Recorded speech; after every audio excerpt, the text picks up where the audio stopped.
Pada tanggal 23 Juli tahun 1983, pesawat Air Canada Boeing 767 terbang dari Ottawa ke Edmonton, Kanada, yang diawaki oleh Kapten Robert Pearson dan co-pilot Maurice Quintal, mengalami kejadian yang tak terlupakan di industri penerbangan. Setelah pesawat lepas landas, Kapten Pearson merasa ada sesuatu yang salah. Komputer pesawat memiliki masalah dalam menghitung jumlah bahan bakar yang dibutuhkan. Dia meminta tim insinyur darat untuk memeriksa jumlah bahan bakar yang mereka bawa, tetapi tidak ada yang menemukan kejanggalan. Namun, pada saat itu, Air Canada mengubah satuan ukuran dalam mengisi bahan bakar pesawat, menggantikan pound dalam kilogram dan galon dalam liter. Semua pesawat baru harus dikonversi dalam kilogram dan liter. Hanya pesawat lama yang mempertahankan ukuran pound dan galon.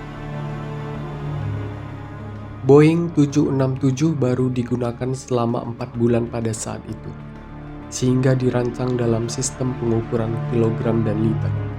Namun, semua orang dari tim teknik darat dan kru lupa bahwa mereka masih menghitung dalam satuan pound, bukan kilogram. 1 kilogram hanya sekitar setengah pound, dan ini menyebabkan kesalahan yang sangat serius.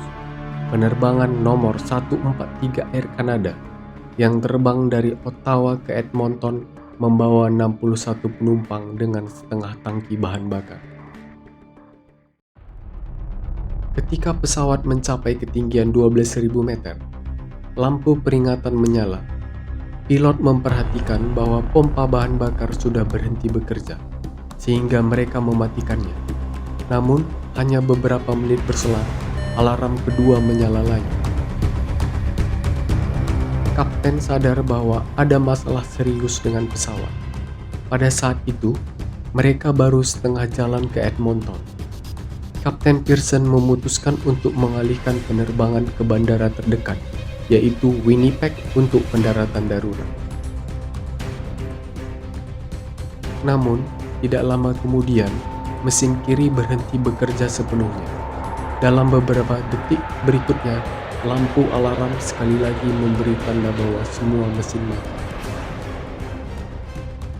Terlepas dari pengalaman bertahun-tahun, baik Kapten Pearson maupun co-pilot Quintal tidak pernah mendengar suara alarm bahaya yang menakutkan ini. Pesawat kehabisan bahan bakar, tidak dapat mencapai Winnipeg dan hampir terjun bebas. Kapten Pearson menghadapi situasi paling berbahaya dalam karir pilotnya. Mendaratkan pesawat tanpa listrik, tanpa bahan bakar, tanpa mesin hidrolik dari ketinggian 12.000 meter. Untungnya, 19 km jaraknya dari pesawat, ada pangkalan angkatan udara kerajaan Kanada yang sudah tidak difungsikan di Gimli, di mana ada landasan yang sangat nyaman untuk pendaratan darurat. Namun, di sana sudah dibangun trek balap dan taman hiburan, jadi ada beberapa orang di sana. Kapten Pearson dan pilot Quintal tidak melihat siapapun di bawah sampai terlambat untuk mengubah arah. Pada titik ini, semua mesin mati. Pesawat meluncur dari udara langsung menuju kerumunan di bawah. Setelah benturan pertama dengan tanah, Kapten Pearson menginjak rem. Seluruh berat pesawat ditarik ke arah hidung, menyebabkan roda patah ke dalam pesawat dan pesawat meluncur di tanah. Berkat gesekan, akhirnya pesawat berhenti ketika hanya berjarak 30 meter dari ujung landasan. Keajaibannya adalah bahwa semua penumpang dalam penerbangan itu tidak ada yang terluka. Hanya 10 orang yang sedikit tergores selama evakuasi. Kejadian itu kemudian dikenal dengan peristiwa Gimli Glider. Karena kesalahannya, Kapten Pearson diistirahatkan selama 6 bulan.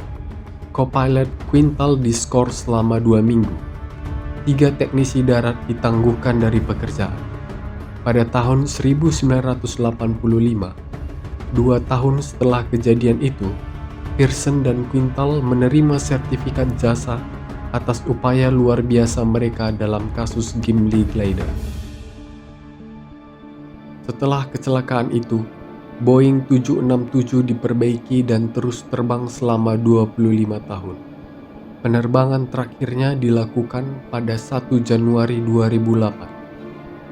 Diawaki oleh 2 kapten, Robert Pearson dan Maurice Quintal, dan 6 pramugari yang berada di penerbangan 143.